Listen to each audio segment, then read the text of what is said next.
Welcome back to The Resilient Responder, a podcast dedicated to the men and women of our first responder and military communities. Here we talk about the job, mental wellness and resiliency, coaching, family, and living our best lives. Now, once again, here is your host, Keith Hanks.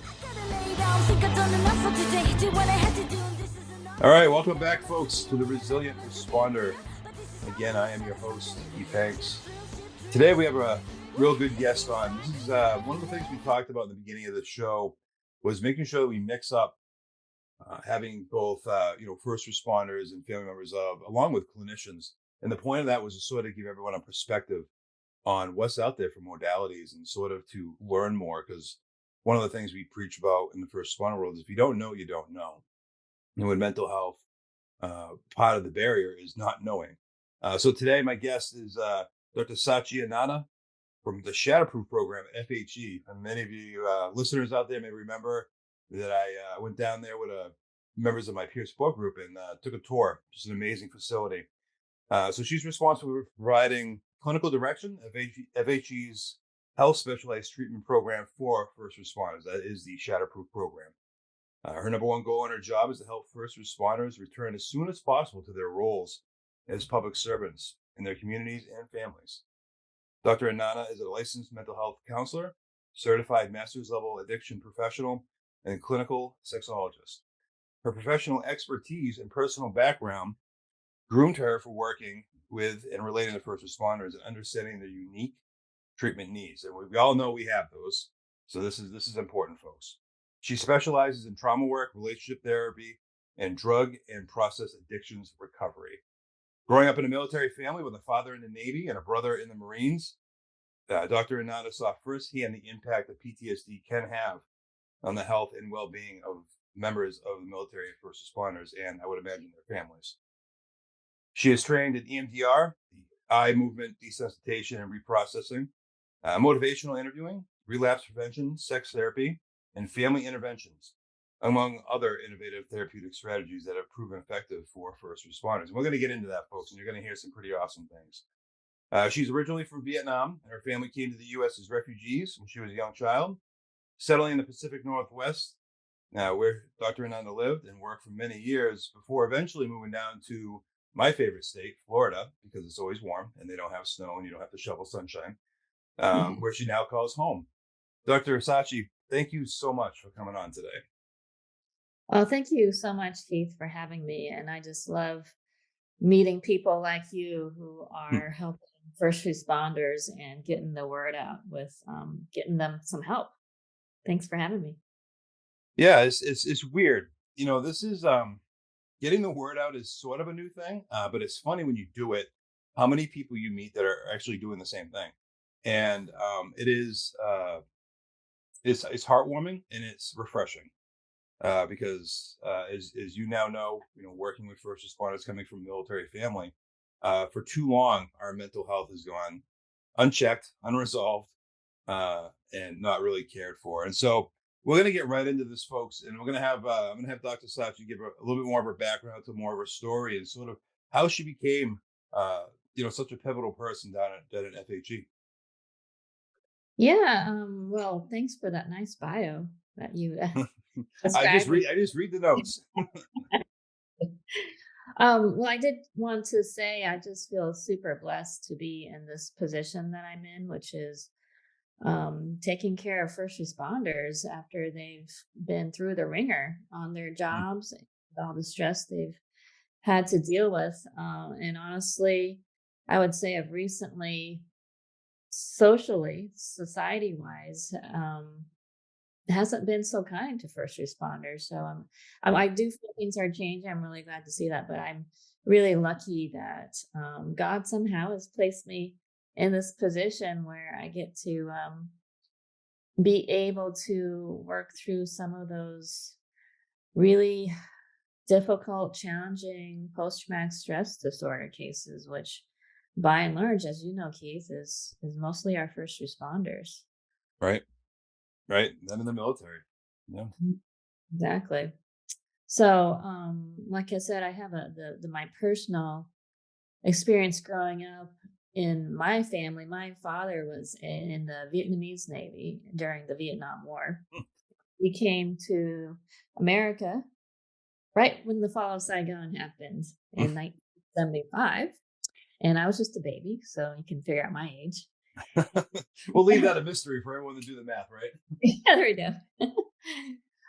But we settled in Camp Pendleton in California, Mm. and lucky to have the U.S. military helping us to make a new life in America. And my dad, now that I look back on it, had suffered some PTSD, of course, from being in the war and then coming to the States and all that readjustment process. And I Sure. just wished, wow, it'd been really amazing to have some mental health support for him. Because growing up, I didn't, I'm just this little baby with my emotionally immature mind thinking Mm. that how he reacted to me or reacted to problems in the family had to do with me not Right. cleaning up the house enough when he comes home and he gets mad, or when he's sitting and isolating by himself. I'm wondering, oh, did I do something wrong to have him be sitting there on his own? Right. And so obviously I got my own personal baggage. I had to work through that. And just it would have been just amazing to think what the resources they have now and what they know now about PTSD, and all those resources, how different I would be, but also how different my family and my dad would have been. So I never forget that, where I came from. And it's awesome, like you're saying, Keith, how much um, things have really grown as far as the awareness and acceptance of PTSD for first responders. Hmm. Still way more to go. Oh yeah. But I think overall, what's really great, even beyond the first responder population, is, society in general is looking more at mental health. And that's always been a long-term stigma against people getting help, and for people actually talking about it. Yeah. So that started before the wave started for first responders getting help. But I feel that something's happening here. For sure. I always say, and I always throw this out almost every episode I get an opportunity to. It is movement. It's like a glacier on molasses, but Yeah, that's a good way. there is movement. There is movement for sure. Yeah. And so for our Shatterproof program, which is specifically treating mental health and substance use disorders for first responders in need, I started in 2017, and it started maybe a year before I got on. And we started off with one person. And it has grown to an extremely robust, strong program of a community of 50 first responders Hmm. wanting to get help. And that's a pretty short time for Yeah, that growth to happen. especially in this culture. Exactly. Like you said, what'd you call it? Molasses on glaciers. Glacier on molasses. Yeah, it's that whole 175 years of tradition unimpeded by progress mentality. Mhm. Yes. So what I think has been really helpful is programs like ours starting to exist, but we can't exist without the help of peer support groups, which I Mm. feel really starting to grow. And I'm so thankful for that, because honestly, I mean, the whole reason why we created the program was what helps first responders the most is their own people, Hmm. the peers. And they'll have so much more impact than any, I like to say, any clinician, any professional, family member even will have. That it's really that peer-to-peer support. And without us reaching out and all of us working together, it really does. It takes a village to Mm. get those responders. And that's really been, I've worked in the field with a general population treatment center. And certainly there's a lot of complexities in dealing with addiction and mental health. But when you get to first responders, wow, it's even more complexities. It's like layers upon layers of things to dig through, issues to dig through with them, because The problem is you can't tell that first responder is struggling. Nope. Guys are so good at hiding it and covering it up. But that's what you've had to.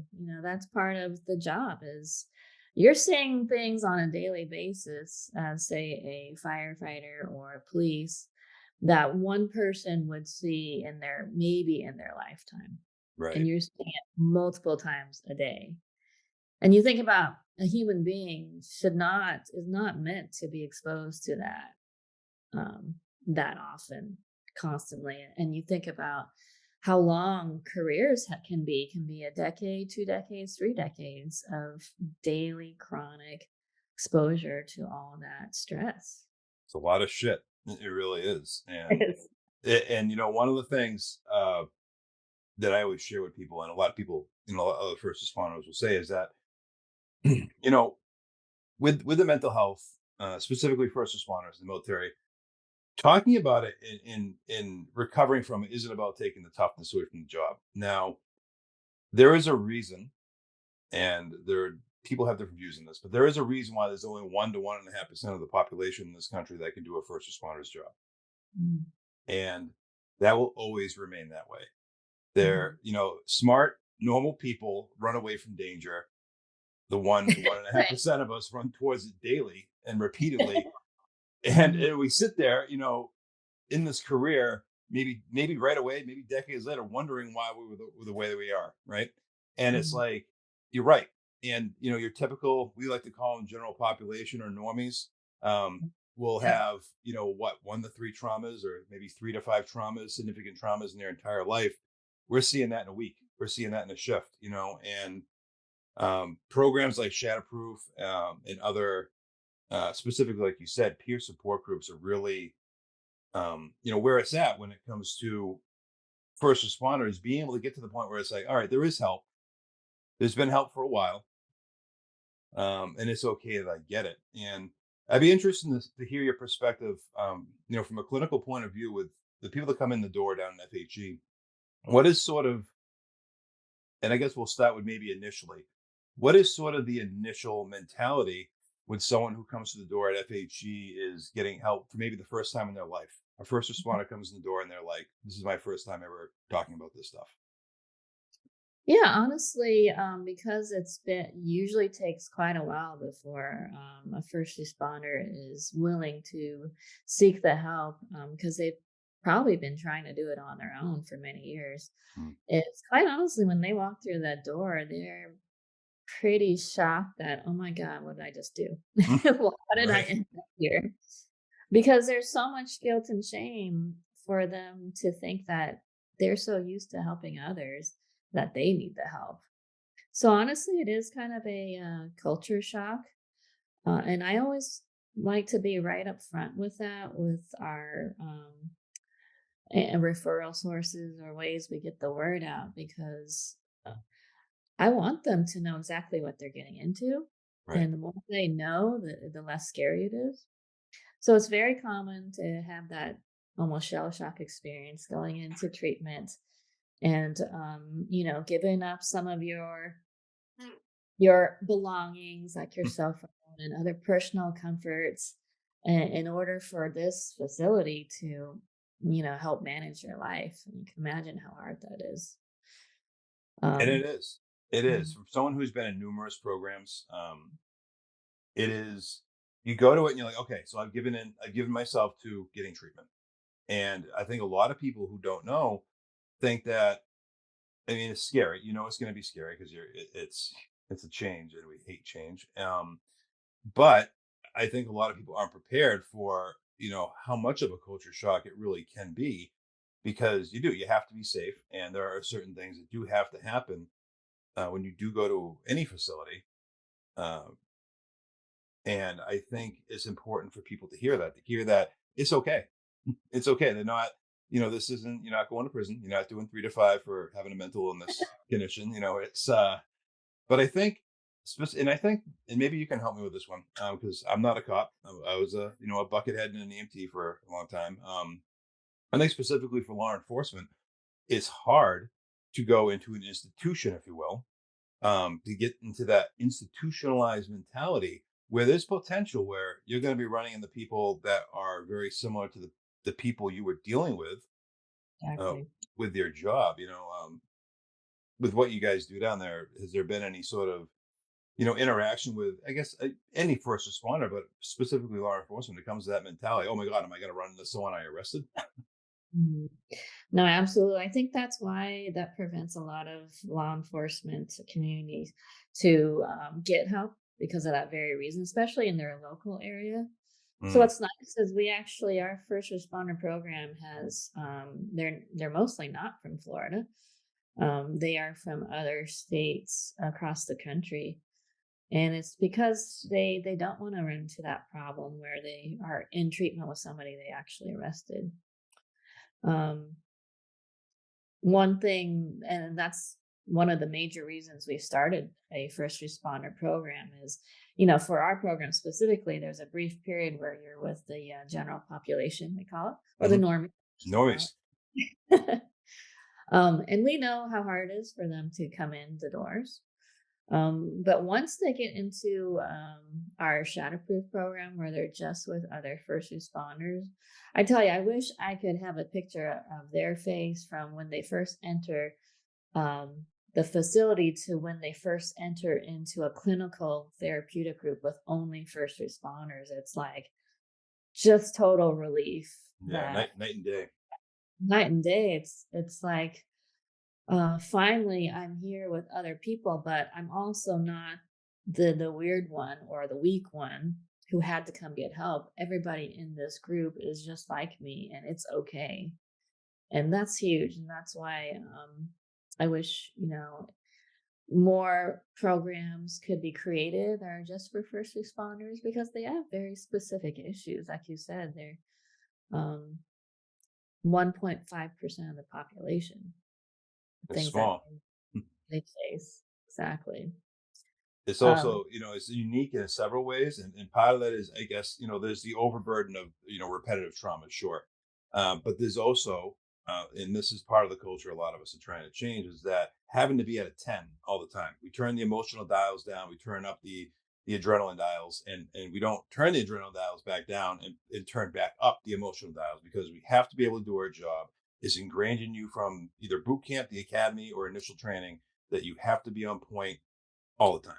And when someone goes from that to the point of burnout, uh, compassion fatigue, PTSD, whatever it may be, um, they very quickly realize that they're going to have to figure out how to get those dials back to where they need to be, and within normal operating limits. And that alone um, takes a certain group of people to be able to deal with that group of people, and it helps that especially at Shatterproof, where you guys have that ability to put all these people to help them feel not so alone. I think that's clutch. yeah, and the other part of that I think helps with the entry into treatment, at least for our program, is um, you were exposed to our neuro rehab services, Keith, at Yeah. Chatter. And what happens when a first responder first enters a door is they get a brain map right away. So that can help them see basically areas where their brain has been under functioning or over functioning. Hmm. And so basically, it's this visual map of this is my brain on PTSD. So when they can see that it's not just their own Right. perspective that they think something's wrong with them, it's like, yeah, something is wrong as far as your brain's been damaged from the job. It literally all is in your head, but it really is there. Yes. And I think that helps a lot in taking away that guilt and shame because again, they just think it's some weakness on their part that they had to come to treatment, couldn't do it on their own. But no, it's just your brain's not balanced and it's been exposed the chronic exposure to the stress has really done something to how you think, how you Mm. feel. You probably weren't the same person you were before you entered the field, and it shows. This is the proof. Right. And brain mapping's huge. I during part of my treatment, up here in New England, I actually had a lot of like brain mapping, MRIs. I had the EEGs. I had all that stuff done, and it really does help to show you that okay, it's not just me making this stuff up. It's really there, and it really is an injury of sorts. It's Yeah. really happening. It's happening, and that does help in first responder because we're sort of we need proof Mhm. um, before we'll do anything because we do not like change True. and whatnot. Yeah. You definitely want the control, which Yeah, again makes sense because your job is to control and manage chaos. But then in your being able to let go of that control in order to get better and get help. Um, and then, throughout the process of the neuro rehab work that we do is you get that initial brain map and then you get your neuro rehab sessions, but also you get your therapy and group work and whatnot. What makes it so much more incredible is one thing about you guys is that you are very rigid thinkers. Hmm. Very, No, not at you all. hate the gray, which Yeah, is what black and white. That's therapy it. black and whites, either this way or that way. Can't be anything in between. Right. So, of course, that is a skill for the job, that rigidity, that structured mind, but ain't so good for like your own personal life and personal being able to relate to others and live in that gray space. So, that neuro is basically working out your brain so that it's much more flexible. So that when you do therapy and all the trauma work, you can actually absorb it more quicker than you would without all that those extra neural services. And so I always, in fact, I make it a point to do co therapy, we call it, which is when they're getting their neuro rehab session done. I'm in there Hmm. doing therapy. So it kind of helps me because they're not, their brain's much more flexible. So I can actually really Right. change their thought process, look at how they have some cognitive distortions or some inflexibilities that's really getting in the way of them being happy. Right. And a lot of this, and I know you'll understand this and appreciate this. A lot of this comes back to being constantly in fight or flight, right? And Yeah. it's tough, and you don't realize it. You don't realize what's happening. And I know for me, because my life's an open book, literally. I share pretty much vividly, possibly. I didn't realize that a lot of what I was doing, the behavior that I was outwardly portraying, and a lot of things that I was feeling were because my body had no idea if I wanted to run towards the lion or run away from the lion, and it was in constant battle, even when I wasn't in battle. Yeah. And that is something that a lot of us, and I know, you guys down there at FHG probably see this all the time. We walk in the door, and I know I did initially, and I was just angry because that, for me, anger being a secondary emotion, it was the easiest one to do because there's no question. You're just pissed. Right. Hmm. Sadness, fear, happiness, love can be very confusing, especially to a man who is in a male dominated professions where you're expected to be an emotionless creature for the sake of the job, which in the end is not helpful, folks. Um, and then all of a sudden this becomes your fight or flight's doing across the radar all the time, back and forth. You don't know what you're doing all the time, and you come across angry. And I would rather imagine much like other programs in this country, Shatterproof probably sees quite a few outwardly angry um, first responders. Absolutely. I think that's one of the major group topics we focus on actually is anger management. And I think people are starting to see more that anger is a symptom of depression, that constant irritability, negativity, poor outlook in life, and things like that. But it's also a major symptom of PTSD, like Mm, PTSD. And I love how I just really love that model of the fight, flight, and freeze. mm, Because you're right, you don't know. It's because you've had to do it at least, 40 hours plus a week for however long, and that doing the opposite of what your brain wants you to do, which is running away from danger, you're running towards it. you're right, your brain doesn't know which direction. So when your loved one goes towards you and wants to console you or ask you questions about your day, you think, okay, why are you asking me this? You Right. think I can't do it. You think I'm weak. You don't know me. It's Yeah. like a Wait, you this think I auto. can't handle this? I can't handle this? Like, come on, I do this all the time. And yeah, you get so confused and your outward reaction is anger Mhm. until it's not. And that happens after you face your shit, as I like to say. You have to face all the things that have happened and you have to be honest with it. And that one of the things we're going to get into in a few minutes here, folks, after we come back from a quick break, is going to be some of the more modalities, specifically that I know FHE does down there, but also sort of like how you really need to go at your treatment when you finally decide it's time to go at your treatment. But we're just going to take a real quick break here, get a word from our sponsor, First Responder Coaching. Coaching is here now for all first responders and their families. When it comes to the job and the stresses that come with it, we at First Responder Coaching know exactly how it can affect every aspect of your life and the lives of those around you. That's because we are first responders and their families. First responders are well versed in reacting to a situation. It is literally what we do as firefighters, law enforcement, dispatch, and EMS personnel. When trauma enters our lives, we react to it by tucking it down away somewhere in our minds. But we carry it with us and it never really goes away. We need to stop carrying trauma into every aspect of our personal and professional lives. It's time to start having proactive, powerful conversations right now to gain a better balance in the responder's whole life. This is true for their families, especially the spouses. Take that first step in making some of the most important improvements in your life. Visit www.1strespondercoaching.org now to make an appointment to chat with FRC. A coach will reach out, and before you know it, you'll be on your way to living a proactively fit lifestyle.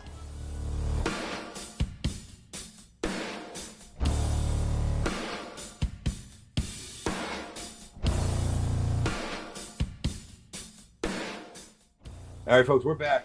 Dr. Sachi from FHG down in Deerfield Beach, which, by the way, it is beautiful down there. And I guarantee you they don't have 2 feet of snow on the ground like I do right now at my house. And I wish I was down there right now instead of where I am. But we're having a great conversation, and we just got done talking about, fight or flight and how first responders sort of appear when they first come into FHG.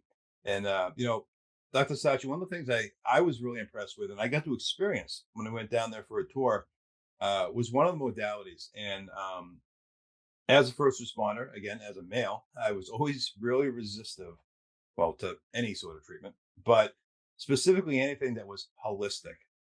Mhm. And one of those is breath work.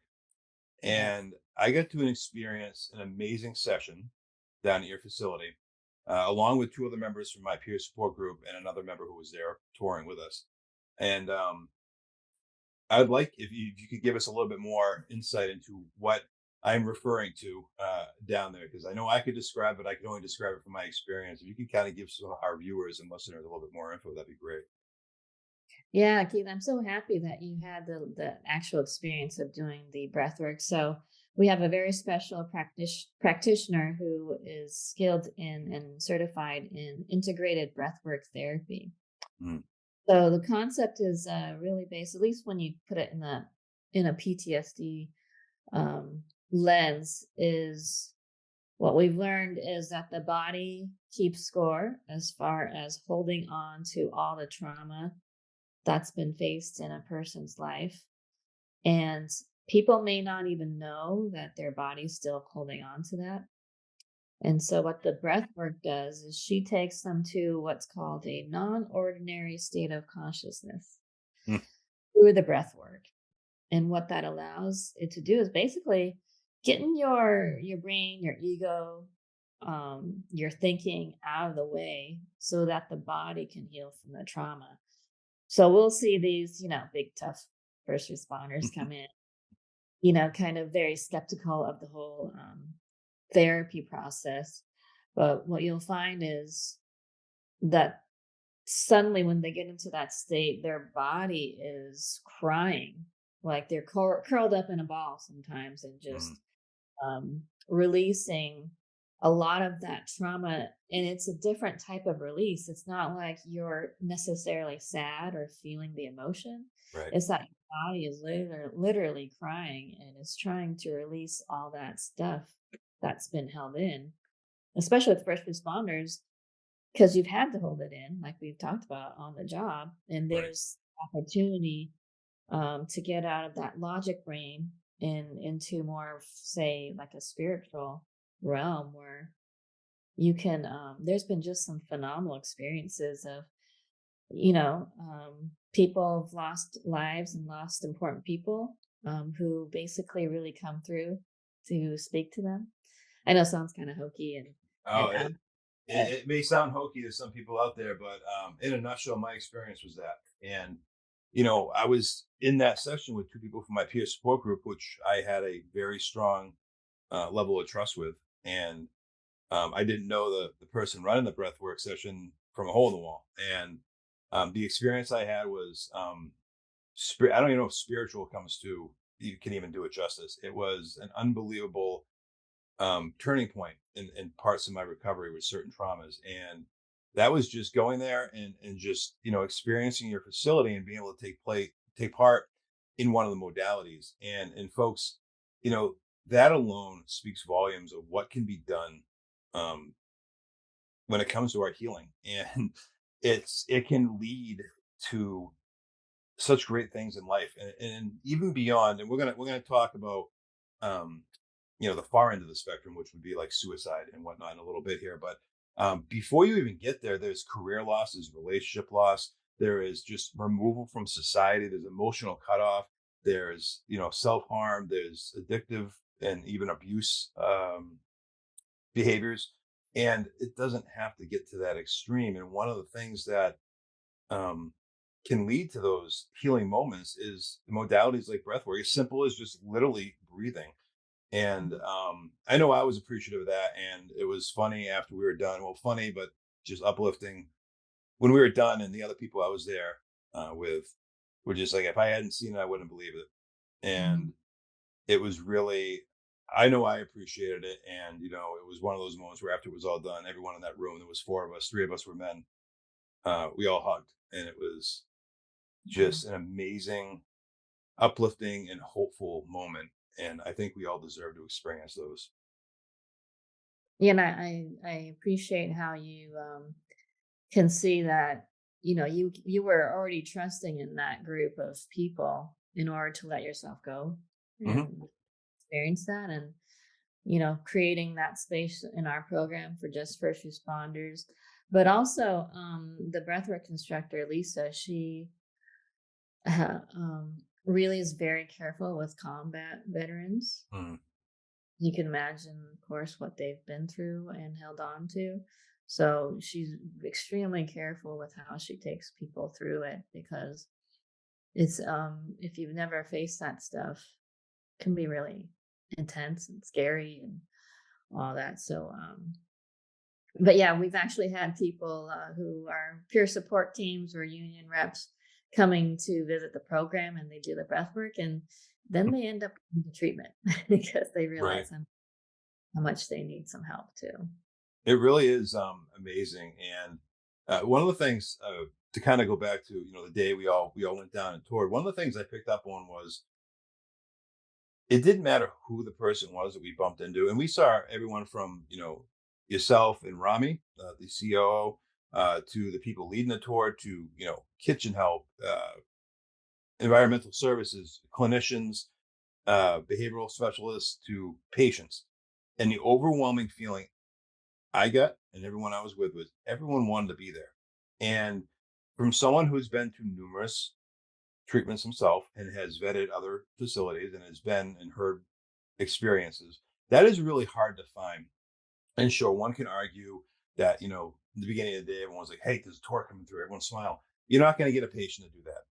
You're not going to get a first responder to play nice in the sandbox unless they want to.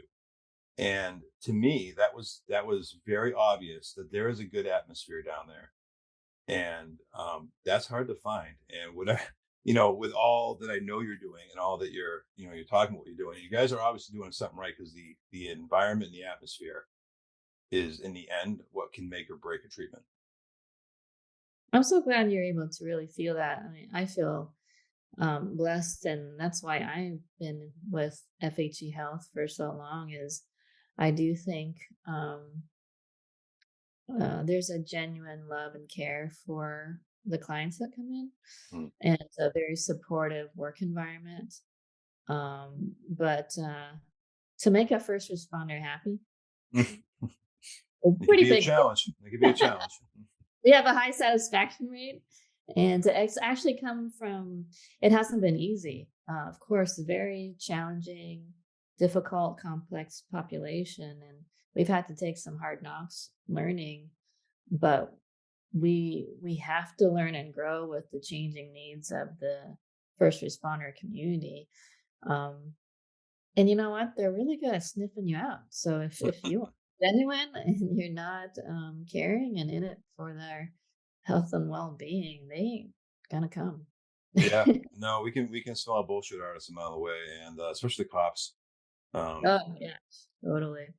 so one of the other things I kind of wanted, what I liked specifically, and we're going to talk a little bit about this is so you have all the different treatment modalities, and that's amazing. One of the things I really liked was the follow up that takes place after someone does transition back to either their personal life or back to the job. And I'd kind of like you to kind of elaborate more on the alumni portion of the FHE aftercare. Oh, great. One of the things we hope to and try to instill in the first responder clients is how important it is to ask for help and to be open to talking about your issues with other Mm. peers. That actually carries on. We officially have our alumni activities and supports and meetings online and in person. Um, but we also have seen that the clients themselves will self initiate their own support group meetings. I know of many groups of clients who have come through who, after even 4 years, Hmm. 4 years, still regularly somehow either on a text thread or we have a Facebook Shatterproof page. We have um, they've with Zoom meetings, they've set up their own Zoom meetings. That's impressive. Yes, and we'll have some of our alumni will help either other first responders they know get help, or they're somebody they knew in treatment. If they've stayed in touch, they're being like, you need to go back, you need to get a tune up, or you need some more help because you're struggling. Mm. So it's that type of connection during the program and after. I think I just get excited about it because it's like this seeds we're planting across the country of different first responders who are going to just continue to help each other. The camaraderie is huge, and for those of us who have been in the whatever pillar of the first responder world, camaraderie is sometimes these days it's been a little harder to find. Maybe society changes, social changes, whatever it may be. So when you have a group of individuals that are then tied in to each other because of something that is so stigmatized, and they're finding camaraderie, that is huge. Because one of the biggest things that I always battled was feeling so alone in Mm. this. Even though I knew that I'm not an idiot. I knew there was other people who were probably battling this. I felt alone because no one was talking about it. And to have this alumni, to have this group of people, and even self-initiating alumni, self-initiating, follow-ups and whatnot, is huge in the first responder community. I can tell you that from the inside that we are the worst communicators. I still am terrible at keeping in touch with people. And that's I don't know if that's because we're so afraid of the loss that can happen that we almost don't want to get too attached to someone Mm. because we see things change in the blink of an eye, and people leave our lives, whatever the loss is, whether it's the extreme of death or it's just, a change that person's not around. Maybe there's that, but to hear that people are initiating that on their own, first responders are initiating that on their own, is very refreshing and uplifting, for me at least. Yeah, one of the symptoms of PTSD is the sense of feeling disconnected. Mm. And I think that might be what you may be talking about as far as feeling very alone. So, what I'm always keeping in mind is that disconnection is not just with their family but they tend to lose trust in their departments or in amongst their own team. Yep. So even though they're working with other first responders, they're disconnected from them even. Yep. It's true. And I know there's going to be listeners out there when I say this thing. I'm like, oh man, yep, that's true. So there was times when people I had worked with, there's a period of time in my career with the fire service, I had a partner for almost 6 years. One person I worked with consistently for 6 years, and I knew I'd been at baptisms with this person, weddings, like this was a very close person. And towards the end, when I was in the middle of my shit, there was times I couldn't even remember their first name because I felt so disconnected from this person. I didn't want to give them anything. And that is a very big symptom of PTSD. And folks, when you're going through this and you're experiencing these things, it can get better. And this is one of the avenues um, to do that. And this is actually a great segue into the part that I wanted to kind of talk about. And this is the extremes of what, whether it's a different form of mental illness, depression, or even specifically PTSD or complex PTSD, what it can bring. And that is, whether it's the far end of it being, suicide, which tends to be a very scary word for a lot of people to say, but suicide, someone ending their own life, or something as simple as the person not showing up to Sunday dinner with their family anymore because Mhm. they're afraid of that. One of the things that I always try to push to people is it doesn't have to be, and as first responders, we're reactive, we're acute fixers. Our job literally is to wait till something happens and go fix it. And Good. it's a thrill. It's great. I miss doing that. And a lot of the guys and gals in the job, that's a lot of why they do it, right? Unfortunately, we need to stop waiting until it gets to that extreme with our mental health. And sure, the end result can be suicide, but the some of the initial problems can be divorce. It can be self-harm. And so is there down at FHG, and I honestly don't know this answer, is there any sort of specialized or focus on when an individual comes in, they start telling you a story and say they don't even mention any past suicide attempts, is it an really individualized treatment for each patient? Or do you guys have like an outline that is like, okay, this person falls into this and this is where we're going to start? Because I think some people may have some questions about that and maybe even some anxiety about what it looks like when they first go in. Yeah, I think that's a great question. And I would say that for sure we meet the individual where they're at. Like every first responders, you've got ones who are all in and ready to do a recovery and are open book to Mm. the other extreme where they were voluntold to come to treatment, where they might have gotten into some trouble at work or some performance issues, things like that. So we meet them where they're at and when in their stage of change, what they're ready and wanting to do. Um, and just going back to the complexity, there's so many layers to an individual coming in that they may certainly there's general things that we'll work on with every first responder Right. because we understand the culture and we know they connect with each other on certain core issues. But when you dig even deeper with individuals, is what I always like to look at is pre-trauma. Hmm. That one of the reasons why somebody may become a first responder is because they had a lot of adversity in their childhood development. Here we go. This is what I want to talk about. Yeah, one of my favorite topics actually is really looking at the family of origin. What happened before you became a first responder? Because, like I was saying, often a first responder want to be a first responder because they've either been victimized in being bullied or abused in different forms growing up, or they were a witness to that and wanted to make sure it never happens to anybody else.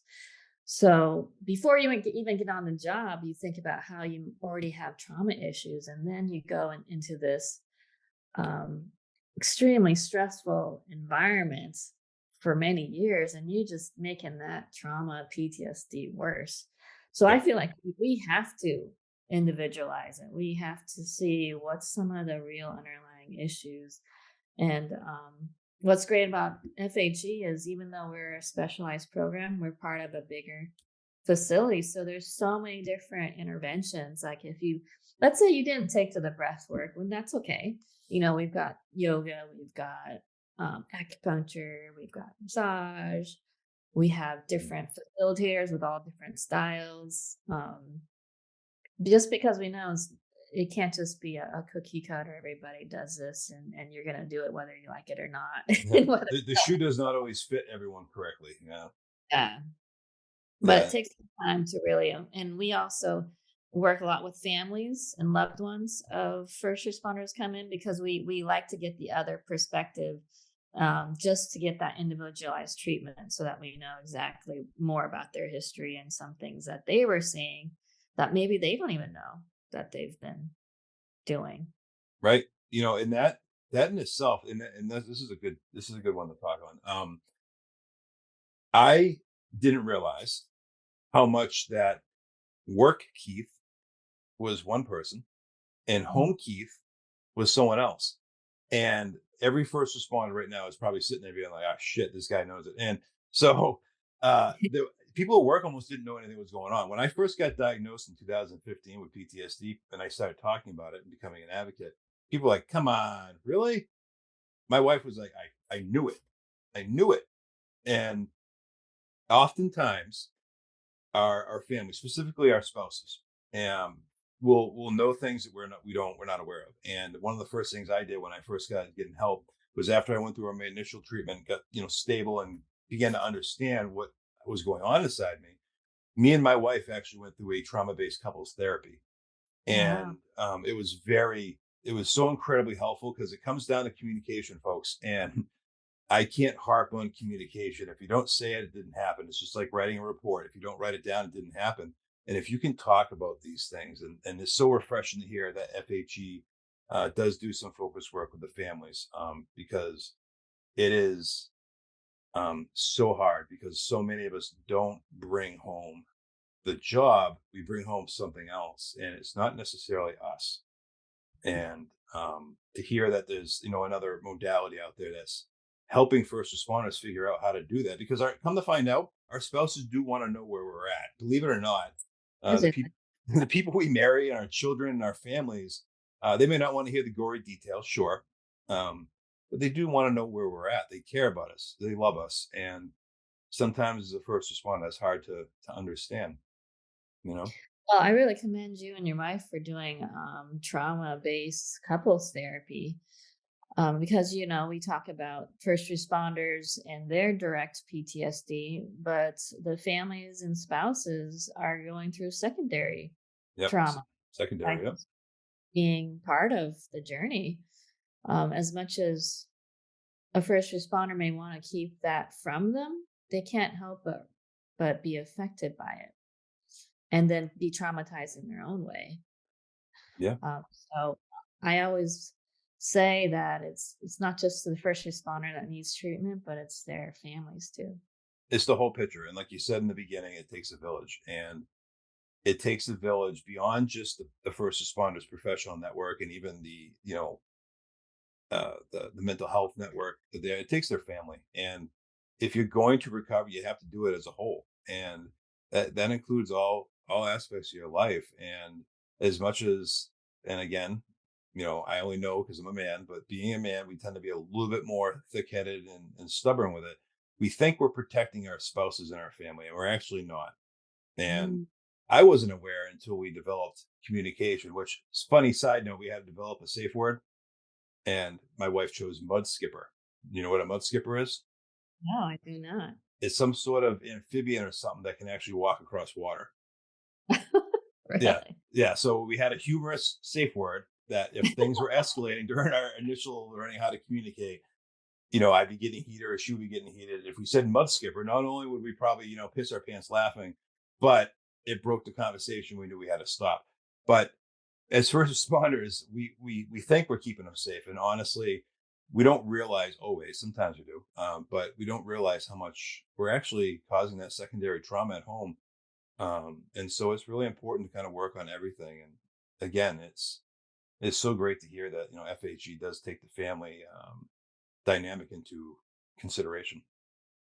I love that you are saying that as far as the reasons why a first responder might not be letting their families in emotionally. It's because that's absolutely true. And I'm just really lucky that I get to see the true heart of a first responder without all the stuff they've accumulated from the job and how they had to protect themselves. But deep down, they are so worried about protecting the other person. All the time. They think that they are helping by trying to protect them from yourself. And I just love that you put that out there. I think we should all remember that there's a good intention to it. Hmm. It's just not getting the outcome that they really think they're getting. They're not protecting them. They're just making them disconnected, which is even more painful Right. than hearing like the gory details and things like that. Right. And these days, I'm not the only person who has worked on communication, but I've heard other amazing stories of, couples specifically, but families of first responders who have opened that dialogue door where it's like, okay, you come in the door and I can tell it's been a rough 24-hour shift at the firehouse or whatever. Um, what's up? Where you at? And it's as simple as that. It doesn't have to be, at 8 a.m. I did CPR on a 7-month-old. At 9 a.m. I was dragging an old lady out of a house. It doesn't have to be the details. It could be as simple as I've had a really rough day and I spent most of my shift in the company of death and I'm not really feeling too good right now. And sometimes that just gets the conversation going and it leads to a hug. And I'm a big guy. I'm 6'5", I'm 250 pounds, and I love getting hugs. And sometimes that hug is all I need to be able to get out of my funk. And I am the first to admit that is sometimes all it takes, a handshake, holding the hand, whatever it may be, but just knowing that you're not alone. And I think that's the overall message here is that programs like FHE are helping first responders realize and understand and believe that they're not alone. And, they're in their community with their brothers and sisters and a clinical group of people who are really do care, and that's hard to find sometimes. And so I applaud all of you down there for being able to establish that. Oh, thanks so much, Keith. I really respect what you've been through and how you've worked through your own stuff and that you're so open about it. Just really appreciate you. Well, thank you. There's a few of us out there that that do this, and it's always a unique relationship that you end up establishing with someone else who quote unquote lives an open book life and sort of goes out there to help other first responders because it doesn't have to be this way. Some of the lifestyle that we live as first responders doesn't have to be the way it is. It doesn't mean that we don't have to be tough anymore on the job. It just means that maybe we don't have to be tough all the time. Mhm. You know. Exactly. So, is there anything else that you'd like to share today about anything that I didn't cover at FHE that may be of interest to anyone listening? Well, I just want to make sure I express my gratitude for all the first responders and what they've done to help their families and communities and the country. It's a thankless job oftentimes, Hmm. and any support that we can give, consider us a resource. Even you don't have to come to our program, whatever other ways you can get help, but it's okay to ask for help to ask for help. Mm. And sometimes rescuers need rescuing too.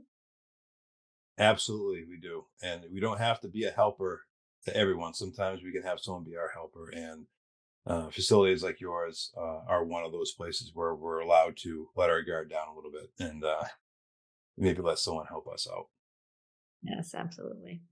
So, folks, their website at FHE is fherehab.com. Check them out. Reach out to the podcast.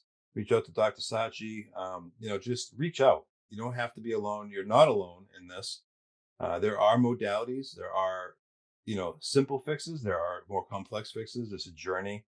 I myself am still a work in progress, as I'm sure Dr. Sachi can appreciate. Anyone who says they're fixed after an initial treatment is lying themselves. But again, Dr. Sachi, thank you so much for coming on. This has been a really great conversation, which I think is going to help our viewers. And that's really the whole point, right? Is to give some insight into what's out there. So thank you again for coming on. You're welcome. Thanks for having me. All right, folks. Again, this has been the Resilient Responder. Stay tuned for future episodes with some more amazing guests. And as always, stay safe and much love.